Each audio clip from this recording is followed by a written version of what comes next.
Mesdames et messieurs, bonsoir. Bienvenue dans votre émission Face à l'opinion, une émission qui vous parvient tous les lundis, mercredis et vendredis quand il est 21 heures en temps universel. Le Sénégal, les sujets du jour, on va commencer par le Sénégal. Le général Mamadi Doumbouya, président de la transition guinéenne, dans sa lettre de félicitations au président élu du Sénégal, Bassirou Diomaye Faye, exprime sa joie de voir une jeunesse africaine décomplexée prendre son destin en main. Le général Doumbouya souhaite une collaboration franche dans un esprit panafricaniste avec le nouvel élu. Le professeur Alpha Condé, ancien président guinéen, panafricaniste dans le sang et qui refuse de se faire enterrer politiquement, félicite aussi le nouvel élu du Sénégal et lui lance, je cite, « Je vous prie d'accueillir le soutien de tous les citoyens épris de paix et de justice en espérant que cette expérience instruise chacune de nos forces vives à l'idée que les peuples ne doivent être gouvernés que par ceux qui les ont librement choisis. » Deux messages, deux idées, les analyses avec nos jeunes journalistes consultants.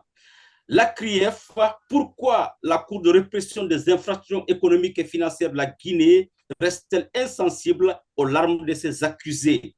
L'ancien président de l'Assemblée nationale, Amadou Damaro Camara, qui n'est pourtant pas encore coupable de ce dont on l'accuse, qui risque de perdre son pied et qui demande qu'il plaise à la Cour d'accepter et bien de lui accorder une liberté provisoire pour aller se soigner, même si c'est sous contrôle judiciaire. Il demande humainement au procureur Ali Touré de cette fois-ci l'accepter.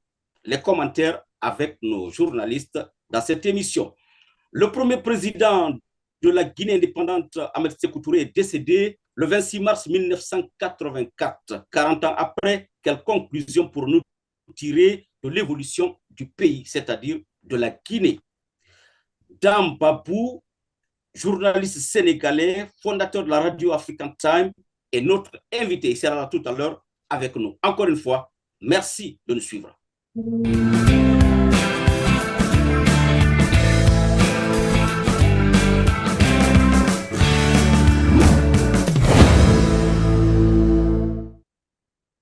Naturellement, on va commencer cette émission par les alertes. Nos journalistes, et bien nos consultants, certainement vont nous alerter. Ils ont quelque chose à nous dire de spécial. Je vais commencer par Ibrahim Lincoln Souma qui a funé, qui a regardé quelque part avec l'école guinéenne où une magouille serait entretenue et bien sur le budget des examens nationaux. Lincoln Souma, bonsoir. Bienvenue dans l'émission. Bonsoir. Oui, bonsoir à la République des Bourriers et à ses dirigeants en Bourrier. Bonsoir à tous nos auditeurs. Oui, il y a une bombe qui se prépare par rapport à l'école guinéenne, puisque une sorte de magouille serait entretenue depuis belle lurette par rapport à l'organisation des examens nationaux, les examens de fin d'année. Et les jours à venir, ça viendra, puisque en Guinée, par exemple, il y a 3 examens scolaires. Il y a l'entrée en 7e, qui est organisé sur 3 jours. Il y a le brevet qui se fait pendant 4 jours et le baccalauréat qui se fait pendant pratiquement 5 jours. Mais aujourd'hui, on décélérait des magouilles par rapport à cette organisation, puisque si mes sources sont bonnes, j'apprends que l'entrée en 7e, selon le budget, en tout cas de cet examen, on a prévu 13 jours au lieu de 3. Le brevet aussi, c'est 13 jours au lieu de 4. Le baccalauréat également, c'est un budget de 13 jours au lieu de 5. En tout cas, que l'État prend en charge cette différence. Je ne sais pas à qui ça profite, mais ça va schlinguer les jours à venir. Même le nombre de surveillants serait augmenté, puisque là où on prend 10 000 surveillants, on mettrait 25 000 surveillants, ainsi de suite. C'est un dossier en préparation. Et si cela s'avérait réel, je crois que ça va être une bombe, en tout cas pour tous les ministres qui sont succédés à la tête de ce département. La deuxième alerte rapidement, la circulation était perturbée aujourd'hui sur une bonne partie de Conakry, notamment l'axe Kipé, Kaporo, Lambagny, Kobaya, jusqu'à Yataya. Et pour cause, c'est un conducteur de tricycle qu'on appelle en Guinée Bombona qui aurait été violenté par un béret rouge et qui se serait même évanoui. D'aucuns même parleraient de bastonnade à mort. Heureusement, il n'est pas mort. L'acte s'est passé du côté de Kipé lorsque ce conducteur était en la circulation. Il avait été arraisonné par un policier du nom de Bamboura, un policier de la routière. Et il y a eu des discussions entre les deux. Cela a coïncidé à l'arrivée du béret rouge qui est descendu de sa voiture, qui est venu demander ce qui se passait. Malheureusement, le policier n'a pas donné la bonne version et le béret rouge a commencé à rouer le conducteur de coups jusqu'à ce que ce dernier tombe et s'évanouisse. Et finalement, il a été transporté à l'hôpital de Ratoma. Ses amis ont été alertés et ceux-ci ont en tout cas créé un peu partout la chienne de la circulation qui a perturbé complètement le réseau de Kipé jusqu'à Lambaye, jusqu'à Kaporo, ainsi de suite. Heureusement, à la dernière minute, on apprend que le conducteur s'est retrouvé, il n'est pas mort, il est allé à la maison et cela a donné un peu d'accalmie. Mais cela relance un peu le débat sur la violence en Guinée, puisque les corps habillés de notre pays ont ce qu'on appelle les permis de faire n'importe quoi. Vous pouvez voir dans la circulation un policier frapper un conducteur, un usager. Vous pouvez voir un militaire qui descend de sa voiture pour venir s'en prendre à un citoyen comme il veut. Ce qui s'est passé aujourd'hui, ce conducteur a été passé violemment à tabac et heureusement qu'il n'a pas rendu l'âme, mais une partie de Conakry a ressenti cela. La pagaille était, en tout cas dans la circulation, qui était complètement perturbée sur ce axe routier. C'est un dossier qu'on va suivre de près et les conducteurs de Bombona étaient vraiment révoltés. Merci beaucoup. Voilà, on va revenir sur le dossier de l'éducation, mais encore une fois, prendre 13 jours pour un examen, ça va être très difficile, même et pour les surveillants et pour les candidats. Mais dans ce dossier, on reviendra un peu plus tard. Je vais avec Emmanuel Milimono. Emma, est-ce que Emma, il y a une alerte peut-être du côté de Dabola? Bonsoir Valdé, bonsoir à tous. Oui, oui, une alerte peut-être concernant le processus de transition qui est en cours. On en parlait lors du dernier numéro. Jusque-là, on estimait que la question sur le glissement de calendrier était une suspicion. Eh bien, maintenant, j'ai envie de dire que c'est officiel parce que je suis tombé sur une note qui fait le compte-rendu d'une rencontre que le nouveau Premier ministre a eue avec des acteurs politiques. Et ce compte-rendu de rencontre dit clairement que le Premier ministre a fait savoir aux acteurs politiques que seul le référendum sera organisé en 2024. Donc, ça veut dire que c'est acté. On n'aura pas d'autres élections en 2024. Le chronogramme va glisser, il n'y a plus rien à faire. C'est malheureux parce que, très malheureusement, l'essentiel de la classe politique guinéenne a été mis de côté pour que ce chronogramme-là puisse être élaboré avec la CEDEAO, entre la CEDEAO et le CNRD. Malheureusement, ben, on va dire ce chronogramme que le CNRD lui-même s'est taillé sur mesure, il ne pourra pas le respecter. Bien. Merci Emma. On va à New Jersey, c'est ici aux États-Unis, avec Amadou Mboné. Je ne sais pas s'il y a une alerte. Oui, il y a une alerte. Je rappelle que c'est le spécialiste de ce qu'on appelle ici l'intelligence artificielle. Effectivement, les choses changent beaucoup aux États-Unis et ce qui va se répercuter sur le monde entier. Vous avez vu comment le Hollywood film a dû conquérir le monde et l'intelligence artificielle fera la même chose. Et cette fois-ci, comme alerte, nous avons des jeunes Guinéens d'une bonne éducation qui viennent de créer un système d'éducation en co et ils sont au nombre de 5. Le dirigeant s'appelle Louti Kanté. Il a créé des cartoons spécialisés en co. Et ce phénomène commence de prendre de l'effet. Et le principal acteur de ce cartoon s'appelle Amadou, parce que le premier fils de M. Louti Kanté porte mon nom. Il a utilisé ce même système. Son enfant a 3 ans et cet enfant parle aujourd'hui effectivement le co en utilisant le cartoon que son père a créé. Pour cela, et nous encourageons beaucoup d'autres entrepreneuriat dans la société guinéenne, qu'elle soit de l'intérieur ou de l'extérieur.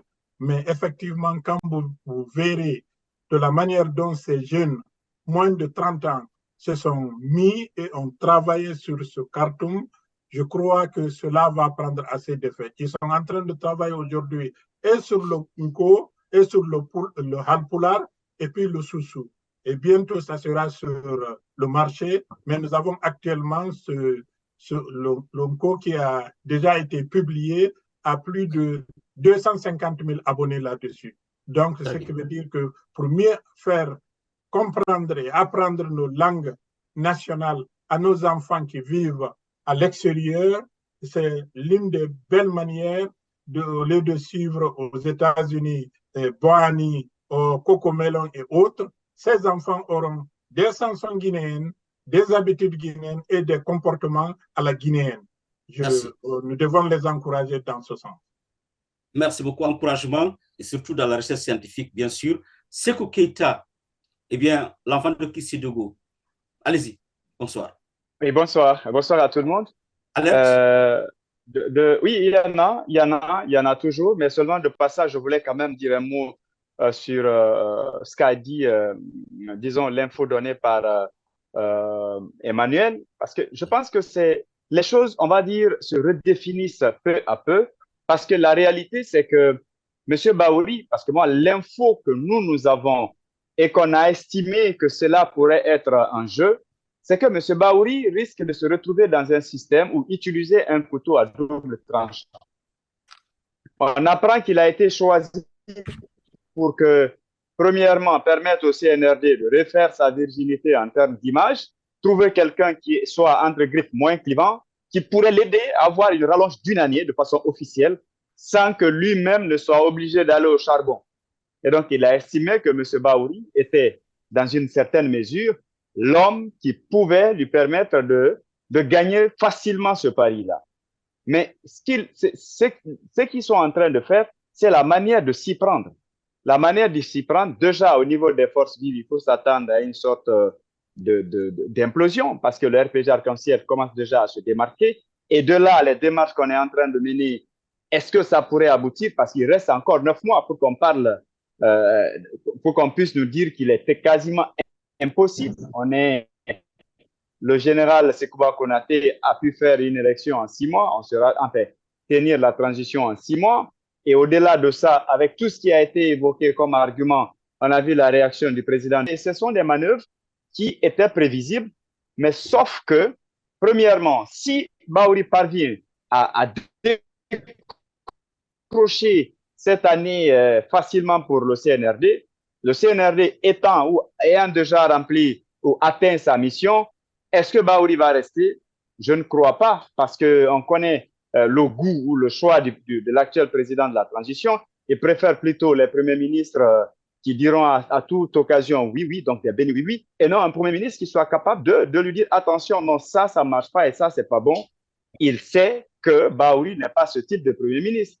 Donc, est-ce qu'après avoir décroché une année de plus, il va vouloir continuer avec lui? C'est la grosse question. Et est-ce que M. Bahouri, s'il parvient à décrocher, à mouiller le maillot à ce point, est-ce qu'il va accepter aussi qu'il soit remercié aussi facilement, ayant toutes les informations et ayant maîtrisé tout le contour? C'est vraiment des choses qu'il faut observer avec beaucoup plus de prudence. L'un dans l'autre, je pense que les mois à venir seront très, très, très, très déterminants pour le système en place.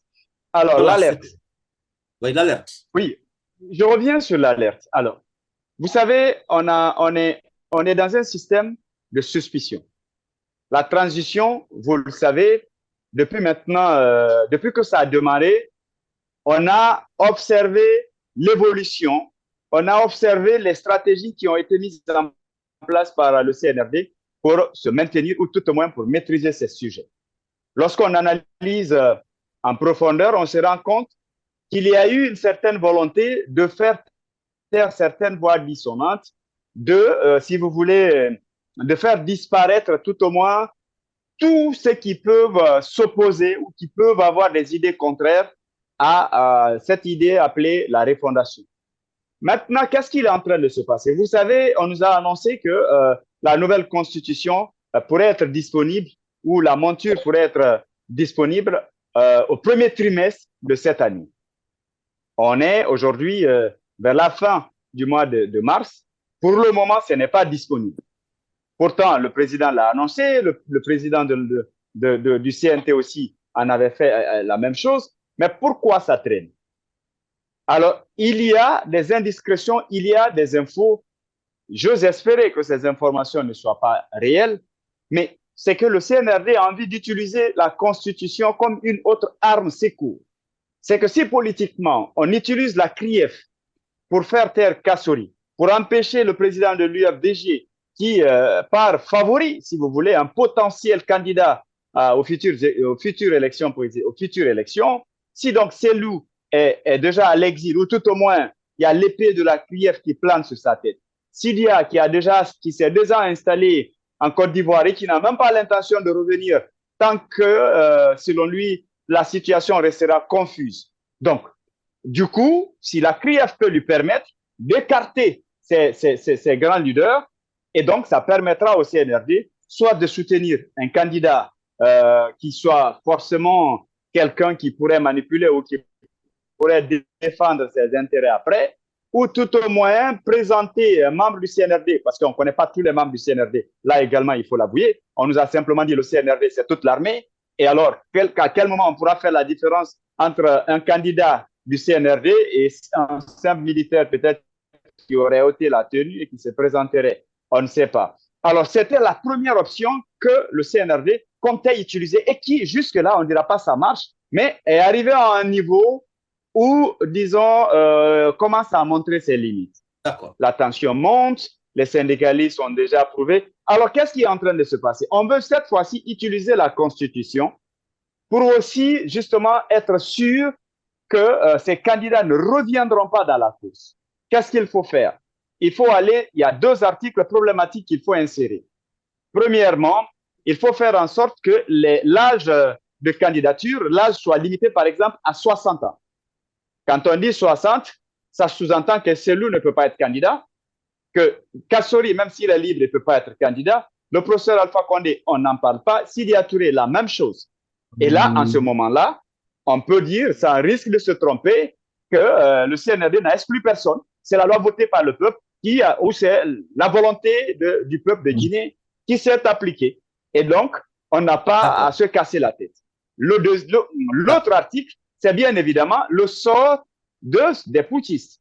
C'est-à-dire, on veut se référer ou on veut suivre le schéma malien, c'est-à-dire, on va criminaliser le coup d'État, mais on va faire en sorte que le dernier coup d'État ne soit pas, disons, frappé par les mêmes règles et qu'on essaie bien évidemment non seulement de les blanchir, leur accorder une sorte d'amnistie, mais aussi ouvrir une fenêtre pouvant permettre à tout membre du CNRD ou à tout candidat, en tout cas, d'ôter la tenue quelques mois plus tard ou quelques mois plus tôt avant la présidentielle pour, bien évidemment, être candidat. Ces 2 articles-là, il semblerait tous les problèmes par rapport à la publication de la nouvelle constitution ou de la présentation de la monture de cette constitution seraient dus justement à ces 2 articles problématiques parce qu'on sait quand on mettra à la place publique, c'est sûr que ça pourrait aller dans tous les sens et on ne sait pas comment l'opinion va véritablement réagir à cela. Et donc, on tâtonne et on n'est même plus en phase de respecter le délai qui avait été communiqué dans ce sens. J'ose espérer que ce sont des suspicions, ou c'est des balles d'essai, mais si c'est le cas, je pense que ça va être un véritable problème pour cette transition. D'accord. Merci beaucoup. Souhaitons qu'il y ait plus de peur que de mal et que je ne sais pas, à cause du temps, est-ce qu'il faut aller avec une autre alerte? Je ne sais pas si ça peut aller. C'est par rapport un peu. C'est par rapport un peu. Vous savez, depuis quelques jours, vous l'avez certainement suivi, il y a le journaliste Habib Marwan de Joma Media qui a été sanctionné sévèrement par la HAC. Vous l'avez certainement suivi. Il était bien évidemment en conflit avec l'actuel ministre porte-parole du gouvernement, bien évidemment ex-membre de l'Union des forces démocratiques de Guinée, M. Ousmane Gawal Diallo. Vous le savez, il a porté plainte contre Habib Marwan au niveau de la HAC, entendez, la haute autorité de la communication, alors pour diffamation. Et donc, après 2 jours d'audience, finalement, l'instance de régulation des médias a donc décidé de sanctionner Habib Marwan pour justement manquement professionnel, pour diffamation entre griffes. Alors, on s'est indigné, on a eu à se poser la question comment est-ce que un échange qui s'est passé dans les 4 murs entre 2 personnes comment on peut prouver que l'un a raison et l'autre a tort, puisque c'est la parole de l'un contre celle de l'autre. On s'est donc tous indignés parce qu'on s'est dit qu'il n'y avait quand même pas suffisamment d'éléments pouvant amener la HAC à dire que Marouane a diffamé. Il y a eu beaucoup de choses qui ont été dites dans ce sens. D'accord. On est dans cette situation. Il y a Habib qui se préparait donc à attaquer cette décision. Mais attention, il y a de nouveaux éléments qui risquent de changer la donne. On a suivi la dernière sortie de Madik Sans Frontières, qui était quand même un membre de l'UFDG à un moment donné et qui a fait la prison au même moment, bien évidemment, si je ne me trompe, que Ousmane Gawal Diallo, qui a porté plainte. Dans son interview, il affirme qu'effectivement, lui-même, il avait été contacté par Ousmane Gawal Diallo pour convaincre Selou Baldé, Abdoulaye Ba et puis quel autre leader de l'UFDG pour pouvoir former un bloc contre le président de l'UFDG, Selou Dalein Diallo. Et donc, ça sous-entend que depuis très longtemps, il avait décidé de mettre un plan de lutte contre Selou. Et c'est ce que Marouane a dit. Et c'est justement pour ça qu'il a été poursuivi en disant non, il a diffamé le ministre. Deuxième élément, il s'avère que, bien évidemment, le ministre avait appelé, et tenez-vous bien, El Hadj Alcine Baldé, qui se trouve être, vous le connaissez, le président de Al-Poula. Alors, on nous apprend qu'il avait appelé ce dernier. El Hadj Alcine Bari. Alcine Bari, plutôt. Il avait donc appelé ce dernier pour justement lui parler de la même chose.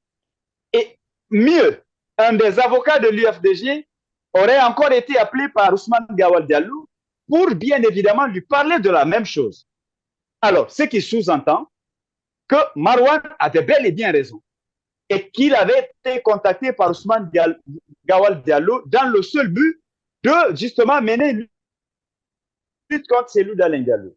Si donc il y a deux personnes qui pouvaient témoigner et que la HAC n'a pas accepté de contacter ces personnes-là pour qu'il y ait, si vous voulez, beaucoup plus d'éléments pour trancher, ça nous amène à nous poser la question. Eh bien, selon ces dernières révélations, effectivement, le ministre Ousmane Gawal Diallo avait décidé de chercher des alliés pour bien évidemment lutter contre le président de l'UFDG. On va revenir. Pourquoi la HAC, avec ces révélations, comment est-ce que la HAC pourrait être fière de sa décision? Je pense qu'elle doit revenir sur sa décision et comprendre qu'on est dans un monde global où on ne peut pas accepter que certaines choses, surtout que ce soit de l'injustice, passent aussi facilement. Merci beaucoup, Sekou. On va revenir sur ce dossier qu'on va approfondir et peut-être même Marouane va être invité ici. Et pourquoi pas Ousmane Gawal lui-même qui soit invité dans cette émission pour en parler. On va prendre la pause rapidement et on part pour le Sénégal. On prend la pause.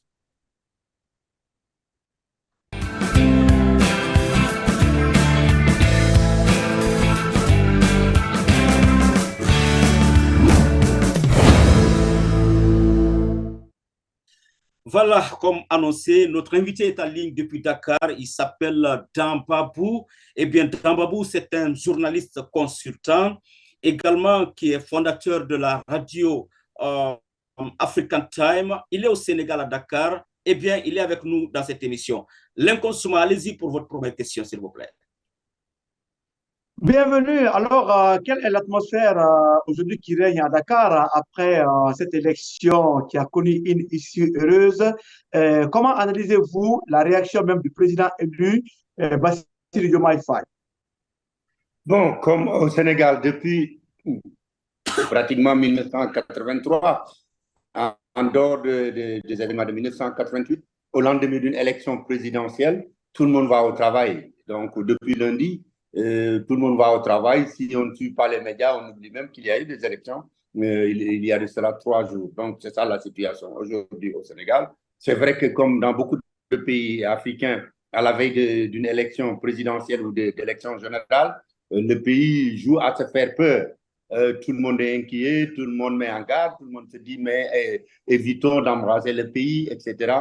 Mais à la fin, la journée était totalement calme. On n'a pas relevé plus de peut-être 3 petits incidents. En dehors de ça, avant 22 heures, pratiquement tout le monde savait que Bassirou Diomaye Faye allait être élu. Et effectivement, le soir même, parmi les 17 autres candidats, ils l'ont appelé pour lui dire félicitations. Et le lendemain, le principal adversaire qui représentait le pouvoir, Amadou Ba, l'a appelé pour le féliciter. Donc, le pays est retourné au travail. On nous annonce même qu'aujourd'hui, si ce n'est déjà fait, que la Cour d'appel va donner les résultats provisoires globaux qui seront certainement confirmés dans 2 jours au maximum par le Conseil constitutionnel. Quant à Bassirou Diomaye Faye, à part une seule déclaration, il n'y a pas eu d'activité publique à proprement parler. Donc, il a dit que l'une de ses priorités, c'est la réconciliation nationale. Ensuite, le respect des accords du Sénégal avec les partenaires. Vous connaissez le discours habituel qu'en général, les nouveaux élus, un nouvel élu promet au monde. C'est un peu la situation aujourd'hui au Sénégal. Alors, quand on observe un peu, oui, juste une question aussi, si je peux me permettre. Allez-y. Quand on observe un peu la situation, on va dire, il y a 2 leaders, certes, il y a un président. Le rôle de Sonko a été très déterminant dans l'élection de M. Faye. Alors, la question que l'on se pose sur place, quel est le schéma qui se dresse? Est-ce qu'il faut s'attendre à Ousmane Sonko, Premier ministre, ou quel est le schéma, selon vous, selon les indiscrétions qui se dessinent en ce moment par rapport à la collaboration de ces deux leaders? Et j'ajoute Dambabou à sa question, est-ce que Ousmane Sonko ne fera pas ombrage à Diomaye Faye? Mais aujourd'hui, on est juste à l'état des rumeurs.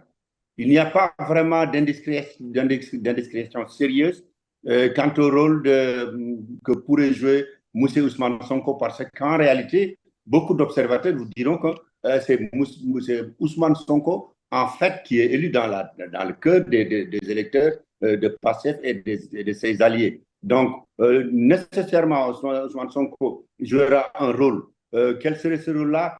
C'est ça l'objet de débat au niveau des salons dakarois aujourd'hui. Il y a beaucoup d'observateurs qui pensent qu'il pourrait être le Premier ministre. D'autres pensent au contraire qu'il doit rester le leader stratégique, le leader qui anime la politique, qui anime en réalité le parti et les foules, parce que selon le règlement intérieur du PASTEF, Bassirou Diomaye Faye a déjà démissionné en tant que numéro 2 du parti. Il ne peut pas appartenir à un parti politique en tant que président de la République. Ce n'est pas la loi au Sénégal, mais c'est l'engagement électoral que ce parti avait pris. D'autres pensent que M. Ousmane Sonko peut être le Premier ministre immédiatement. Et on le rétroque. Est-ce que son temps doit être utilisé à diriger des réunions interministérielles, à signer des papiers, etc. Est-ce qu'il ne devrait pas rester plus stratégique? D'autant plus que le nouveau président probablement va dissoudre l'Assemblée nationale au mois de septembre, c'est 6 mois. Et il ne peut pas la dissoudre avant 6 mois, mais après 6 mois, il va probablement dissoudre. Certains pensent que M. Ousmane Sonko devait préparer cette séance et diriger le parti et sa campagne et aller aux élections législatives et gagner et devenir le président de l'Assemblée nationale, ce qui serait un poste absolument stratégique, mais jusqu'à présent, rien de clair n'est apparu pour nous dire quel est le rôle provisoire qu'il va jouer d'ici aux élections législatives. Est-ce que j'ai cette autre question relative peut-être à ce qui pourrait être l'avenir du Sénégal dans les années à venir? Est-ce qu'il y a cette crainte aujourd'hui qui naît par rapport à un basculement du Sénégal vers une orientation un peu plus dure comme celle notamment du Mali, du Burkina, parce qu'on a vu quand même Ousmane Sonko, farouche opposant de certaines puissances étrangères, farouche opposant du franc CFA. Est-ce qu'il y a cette peur aujourd'hui qui naît au Sénégal? Si on s'en tient au premier discours, et le seul d'ailleurs pour le moment, du nouveau président élu, ça ne paraît pas être le chemin qu'ils veulent prendre. Parce que les assurances, comme je vous l'ai dit au départ, aux partenaires, quant aux accords, évidemment, on parle de panafricanisme en des termes forts, on parle de l'intégration et du renforcement et certaines corrections par rapport à la CEDEAO, par rapport à la marche de la CEDEAO. Ensuite, il parle de l'intégration africaine au niveau politique. Je pense que du point de vue strictement politique, face à leurs propres militants, Ousmane Sonko et Bassirou Diomaye Faye auront des difficultés à justifier une continuation du franc CFA tel qu'il est aujourd'hui utilisé dans la zone. Le renforcement de la CEDEAO, il a insisté fortement et je ne l'ai pas entendu mentionner l'UEMOA. Donc, l'organisme auquel s'adosse le franc CFA, il ne l'a pas mentionné dans son premier discours. Par contre, il a insisté sur le renforcement de la CEDEAO et la monnaie commune. Ils en ont beaucoup parlé durant la campagne, mais dans cette déclaration-là, ce n'est pas apparu de manière claire. On peut comprendre peut-être par allusion, mais ils étaient des partisans de l'éco qui devait être une monnaie commune au niveau de la CEDEAO en attendant que le marché commun africain, la ZLECA, arrive à une monnaie commune pour le continent, mais ça m'étonnerait qu'il puisse continuer tel qu'on pratique aujourd'hui la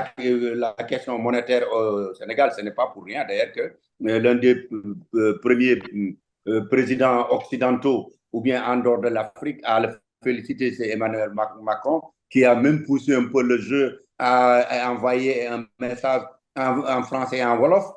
Bon, je pense que ça, c'est un appel du pied, mais ça m'étonnerait que le passif tel qu'il est configuré, tel que pendant 4 ans, 5 ans, il s'est prononcé sur ces questions de souveraineté, on peut dire même souverainiste, comme ils se font appeler.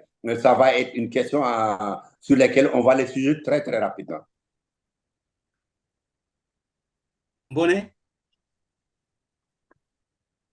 Voilà. On va poursuivre. Peut-être la dernière question que je vais poser. Si Amadou Bonnet n'est pas prêt, le candidat du président sortant a perdu les élections. Dambabou, qu'est-ce qui expliquerait cela? Il y en a qui pensent d'ailleurs dans les salons qui disent que eh bien, c'est le président Macky Sall réellement qui n'a pas été sincère avec son candidat. Qu'est-ce qui se dit? Qu'est-ce qui se passe du côté du Sénégal par rapport à la question? Ce débat est sorti des salons. C'est à l'écran maintenant. C'est au niveau des médias. Et des gens qui sont très, très proches des deux, de Amadou Ba comme du président Macky Sall, sont allés jusqu'à utiliser le mot. Il a été trahi par le président. Parce que, quand même, si on observe très bien, jusqu'à 15 jours, on maintenait encore le flou. Est-ce que Amadou Ba allait rester le candidat du parti au pouvoir et de la coalition au pouvoir?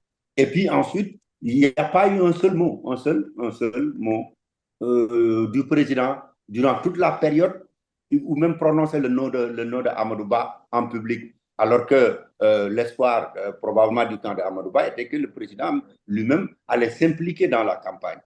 Par contre, ce qui se dit dans les salons et qui semble être vraiment crédible, c'est que même pour le budget de la campagne, le président n'en a pas donné du tout. Et ce n'est qu'à quelques jours de l'élection qu'il convoque une réunion, il prend la parole seul pour dire « je vous ai libéré si vous voulez aller soutenir le candidat de notre coalition ». Mais vraiment, on n'a pas senti du tout. Alors, il y a cela, mais il y a aussi le fait que les Sénégalais apparemment avaient décidé d'opérer le changement, quel que soit ce que le président allait lui-même faire. Certains même pensent que c'est cette compréhension que le président Macky Sall avait de la situation, pourquoi il n'a pas cherché à avoir un 3e mandat. Le pays avait décidé, comme pratiquement tous les 10 ans maintenant depuis 2000, ils l'ont fait avec le président Diouf d'abord. C'était une décision pratiquement en référendum. C'est le même cas pour le président Abdoulaye Wade après 2 mandats. Alors que le 2e mandat, souvent, les Sénégalais confirment le président en exercice et avec des victoires très larges. C'est le cas en 2007 pour le président Abdoulaye Wade, le cas en 2019 pour le président Macky Sall. Mais après ces 2 mandats, apparemment, le pays a décidé de ne plus prolonger au-delà de ça. Bon, on a une constitution maintenant qui, avec une clause d'éternité, qu'on ne peut plus changer ça. Mais vous savez, nous sommes en Afrique. Donc, mais apparemment, le pays lui-même, sociologiquement, s'est dressé. Donc, on ne peut pas dire que peut-être c'est le manque d'enthousiasme du président Macky Sall le facteur principal, mais c'est un facteur important selon beaucoup d'observateurs de la défaite d'Amadou Ba, son candidat.